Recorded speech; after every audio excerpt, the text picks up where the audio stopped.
It starts with a simple but shocking biological truth that most people never hear. A tumor without blood vessels cannot grow beyond the size of the tip of a ballpoint pen. Not because it chooses not to grow, but because it is completely cut off from life itself. No oxygen, no nutrients, no supply lines to sustain expansion. It is essentially trapped in a microscopic state, unable to expand any further, frozen by limitation rather than resistance. But everything changes the moment the body allows new blood vessels to connect to it. The instant that happens, the same tiny cluster of cancer cells that was once no larger than a pen tip can explode in growth at an unimaginable speed. In just about 2 weeks, it can expand up to 16,000 times its original size. That is not gradual development. That is biological acceleration on an extreme level. This process is known as tumor angiogenesis, where a tumor hijacks the body's own blood vessel system to feed itself, turning a dormant microgrowth into an aggressive, expanding disease. The real danger is not just the cancer itself, but the moment it learns how to tap into the body's supply network. This understanding became the foundation of an entire field of research focused on how to block that process. The idea was simple but powerful. If a tumor depends on blood vessels to grow, then stopping those vessels from forming could effectively starve the cancer. That line of thinking led to the development of biotech drugs designed specifically to cut off a tumor's blood supply. Over time, this approach became one of the major pillars in modern cancer treatment, helping to slow or control the progression of disease by targeting its lifeline rather than just the tumor mass itself. But what came next shifted the perspective even further. During research using the same testing systems designed to evaluate anti cancer drugs, something unexpected was discovered. When natural foods were introduced into these systems, some of them showed the same ability to interfere with blood vessel growth. In other words, certain foods appeared to help starve tumors in a way that was similar to pharmaceutical compounds. One of the earliest and most surprising findings came from something as simple as green tea. When green tea extract was tested in these experimental systems, its polyphenols showed a strong ability to block the formation of blood vessels feeding cancer cells. The effect was so noticeable that if the lab technician did not know it was a natural compound, they would have assumed it was a powerful synthetic drug developed by a pharmaceutical company. That alone challenged a lot of assumptions about where biologically active compounds can come from. This is where the idea that Mother Nature is extremely sophisticated starts to become more than just a phrase. Compounds like EGCG, found in green tea, demonstrated real biological activity in disrupting the supply lines that tumors depend on. And green tea was not alone. Resveratrol, a compound found in red wine, also showed strong activity in interfering with angiogenesis pathways. These naturally occurring molecules were not just passive nutrients, they were actively influencing biological systems tied to disease progression. Another important example came from soy. There's been a lot of public confusion around soy, with some claims suggesting it is harmful or contains anti nutrients. But when examined at the molecular level, the story becomes much more complex. Soy contains phytoestrogens, which are plant based compounds that resemble human estrogen only in a very loose structural sense. Importantly, they do not behave like human estrogen in the body. In many cases, they actually compete with or block estrogen activity rather than amplifying it. Research has shown that these compounds can also interfere with blood vessel growth in certain hormone sensitive cancers, including breast cancer. This directly challenges the simplified idea that soy is inherently dangerous, especially when the biological evidence points in a different direction. Even tomatoes join this pattern. They contain lycopene, a powerful plant pigment associated with various protective effects in the body. Like the compounds found in green tea and soy, lycopene has been studied for its role in disrupting processes that support tumor development, including the formation of new blood vessels. What emerges from all of this is not a single superfood, but a broader pattern. Many plant based foods contain bioactive compounds that interact with the body in ways far beyond basic nutrition. At this point, a clearer picture begins to form. The same biological system that cancer tries to exploit blood vessel growth can also be influenced by natural compounds found in everyday foods. And rather than being isolated discoveries, these findings point toward a larger network of interactions between diet and cellular behavior that scientists are still actively exploring. Continuing from that discovery, the focus gradually shifted from individual compounds to how whole foods influence the body's defense systems in a coordinated way. One of the most interesting examples of this comes from blueberries, a fruit easily found in everyday diets but biologically far more powerful than most people realize. Blueberries get their deep blue color from natural pigments called anthocyanins. These compounds are not just coloring agents, they actively interact with the human immune system. Research suggests that anthocyanins can help regulate immune activity in a balanced way, meaning they do not simply boost immunity blindly, but support its proper function. In particular, they have been linked to increases in T cells and natural killer cells, which are key components of the immune system responsible for identifying and destroying harmful invaders inside the body. In practical terms, even moderate consumption, around a cup and a half of blueberries a day, has been associated with a significant rise in immune cell activity, in some studies showing increases of up to nearly 90%. For athletes and physically active individuals, this does not create an artificial spike in performance, but rather helps maintain a consistently stronger baseline immune response. The body becomes more prepared, not overstimulated. What makes blueberries even more interesting is that they do not create a trade off between immune strength and inflammation control. In many biological systems, increasing immune activity can sometimes lead to higher inflammation, which can be harmful if uncontrolled. However, anthocyanins appear to help regulate both sides of this equation. They support immune defense while also helping to reduce unnecessary inflammatory activity. This balance is important because inflammation is not inherently bad. It is part of the immune system, but chronic or excessive inflammation is what creates long term damage. This idea of balance naturally leads to another food with powerful immune effects: broccoli. Broccoli contains a group of natural compounds known as glucosinolates, which break down into sulforaphane when the vegetable is chewed or digested. Sulforaphane has been widely studied for its role in supporting the body's detoxification processes and strengthening immune response. One of the key observations in research is that sulforaphane can help enhance the activity of T cells, which again are part of the body's frontline defense system. Instead of overstimulating the immune system, it appears to help optimize its efficiency. This is why broccoli and related vegetables such as kale and chard are often considered functionally dense foods. They provide more than just vitamins and minerals, they actively interact with biological defense pathways. However, there is an important practical detail that changes how people should think about broccoli preparation. Not all parts of the vegetable contain the same concentration of beneficial compounds. The stems, which are often discarded, actually contain higher levels of sulforaphane precursors compared to the florets. In fact, they can contain nearly twice as much in some cases.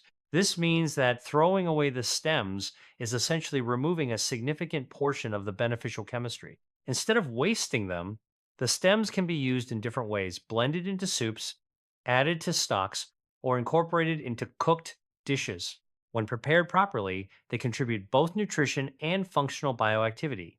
Even simple preparations like broccoli soup with herbs and vegetable stock can preserve and concentrate these compounds in a usable form. Taking this idea further, an even more concentrated source exists: broccoli sprouts. These are very young broccoli plants, usually only a few days old, and they contain dramatically higher levels of sulforaphane precursors compared to mature broccoli. In some measurements, they can contain up to 100 times more of these compounds. This difference becomes especially important when studying immune response. In controlled observations involving young, healthy adults receiving flu vaccinations, supplementation with broccoli sprout extracts was associated with a significantly enhanced immune response. In some cases, immune activity markers increased dramatically by more than 20 times compared to baseline responses. This does not mean the sprouts replace vaccines, but it does suggest they can influence how the body responds to immune challenges. At this point, the discussion shifts from isolated foods to a broader philosophy of health. Instead of focusing only on restriction, what to remove from the diet, the emphasis begins to move toward addition. What beneficial elements can be introduced to strengthen the body's natural defenses? This is important because human behavior does not respond well to deprivation. When people are told only what they cannot eat, resistance naturally builds. There is a psychological tendency to push back against restriction, often leading to inconsistency. But when the focus is placed on adding foods that improve well being, the approach becomes more sustainable. Rather than framing food as good or bad, a more effective strategy is to highlight foods that activate the body's natural protective systems. In this approach, health is not built through fear or guilt, but through understanding and gradual improvement. People are more likely to adopt habits they enjoy, not ones they feel forced into.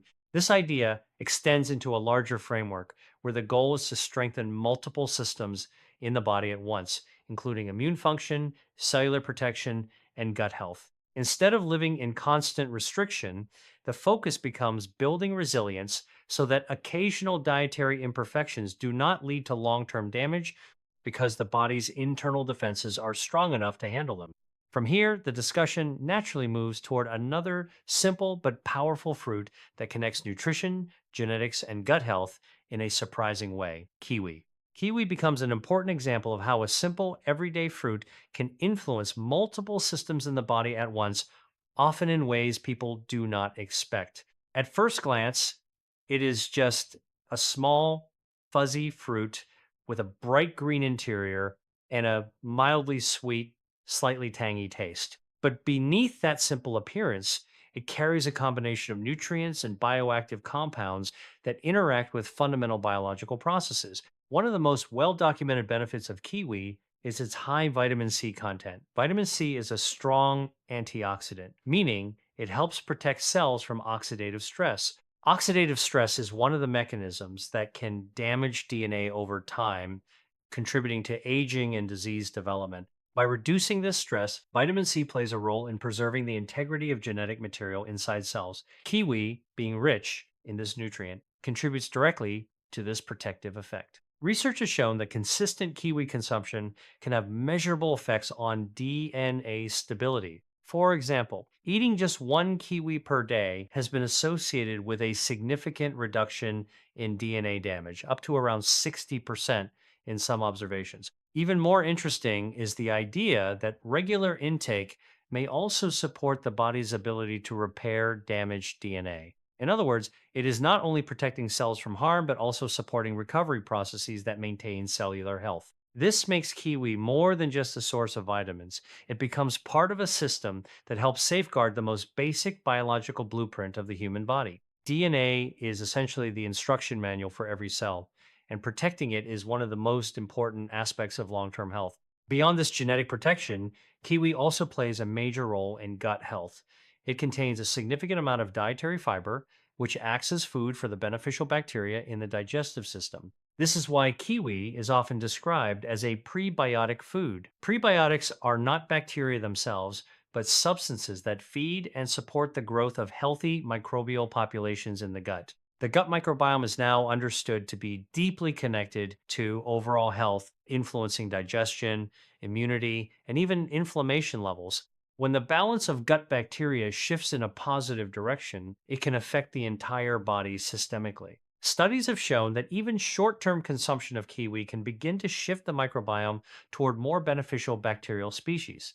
In some cases, changes can be observed after just one day of regular intake. This means that something as simple as adding kiwi to the diet can start to influence internal microbial balance quite quickly. The gut does not remain static. It responds to dietary input in real time. And kiwi is one of those foods that encourages a healthier environment for beneficial bacteria to thrive. What makes this especially powerful is how it ties into behavior and perception. Once people learn that a food has this kind of biological effect, it changes how they see it. Kiwi is no longer just a fruit, it becomes something with a functional role in supporting the body's internal systems. And this awareness tends to influence future choices. When someone understands that certain foods actively support DNA protection or gut balance, they are more likely to include them consistently in their diet. This is part of a broader idea about education and habit formation. Instead of focusing on strict dietary rules or elimination based approaches, the emphasis shifts toward awareness and addition. When people know what foods do inside the body, they naturally begin to make more informed decisions without feeling forced. It becomes less about restriction and more about understanding cause and effect. This approach also avoids the psychological backlash that often comes with strict diets. When people feel deprived, they tend to resist or abandon dietary changes over time. But when they are given options that are both enjoyable and beneficial, compliance becomes easier and more sustainable.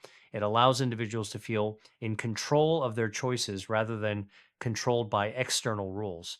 The broader philosophy behind this way of thinking is that health is not built through punishment or restriction, but through reinforcement of positive systems already present in the body.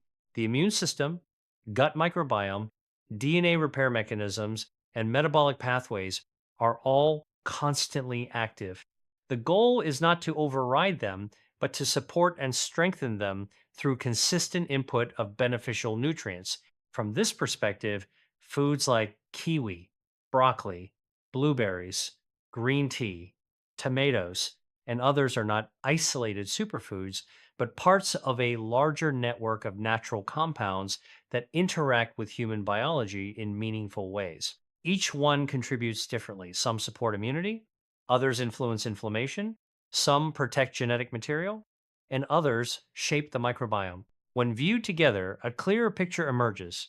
Health is not dependent on a single miracle food or extreme restriction, but on the cumulative effect of many small, consistent choices that reinforce the body's natural defenses over time. This understanding ultimately leads to a shift in mindset about how food is used in daily life. Instead of treating diet as a system of constant restriction, it becomes more about building a foundation that supports the body's long term defenses.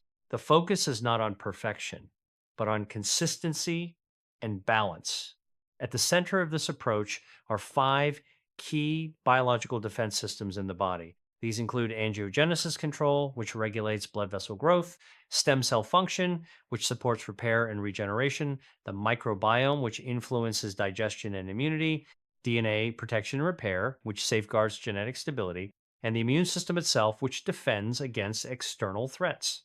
These systems are always active, working in the background to maintain health and stability. The important idea is that food can directly influence each of these systems. Instead of thinking of nutrition only in terms of calories or basic vitamins, it becomes a way to interact with these deeper biological processes. Certain foods support angiogenesis balance, helping regulate how blood vessels form in the body. Others nourish stem cells, encouraging repair mechanisms. Some feed beneficial gut bacteria, while others protect DNA from damage or strengthen immune response. This creates a more complete view of nutrition where different foods serve different functional roles. Rather than eliminating large categories of food based on fear or strict rules, the emphasis is placed on adding a variety of nutrient rich, bioactive foods that collectively support the body's resilience. In this framework, occasional dietary imperfections are not seen as catastrophic failures.